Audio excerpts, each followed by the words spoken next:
내일 이재명 더불어민주당 대표가 쌍방울 그룹의 대북 송금 의혹과 관련해 조사를 받으러 검찰에 갑니다. 이례 없는 단식중 조사죠.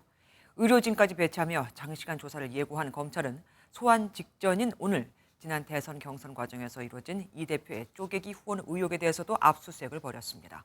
쌍방울 김성태 회장이 경선 당시 첫날 후원금이 이낙연보다 훨씬 많이 들어오면 보기 좋지 않겠냐는 부탁을 받고 한 사람당 1,000만 원밖에 후원할 수 없어서 여러 명의 이름으로 후원금을 쪼개 기부했다고 진술했거든요. 윤기란 기자가 보도합니다. 이재명 더불어민주당 대표가 수원지검에 출석하는 내일은 단식 열흘째가 되는 날입니다. 검찰은 이 대표의 건강 상태가 신경이 쓰일 수밖에 없습니다. 피의자의 권리도 충분히 존중하고 변호인의 변호권도 충분히 존중하면서 적법 절차에 따라 조사를 진행할 겁니다.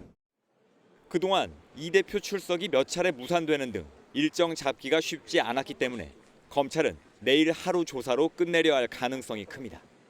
따라서 150쪽에 달하는 것으로 알려진 질문을 다 하려면 장시간 조사가 불가피한데 검찰은 만일의 상황에 대비해 조사실 옆에 의료진을 대기하게 했습니다. 이재명 대표 소환을 하루 앞두고 검찰은 이 대표에 대한 이른바 쪼개기 후원 의혹 수사에도 박차를 가하고 있습니다. 김성태 전 쌍방울 회장은 이화영 전 경기도 평화부지사의 재판에 증인으로 출석해 지난 대선 민주당 경선 과정에서 1억 5천만 원을 이 대표 측에 기부했다고 밝힌 바 있습니다.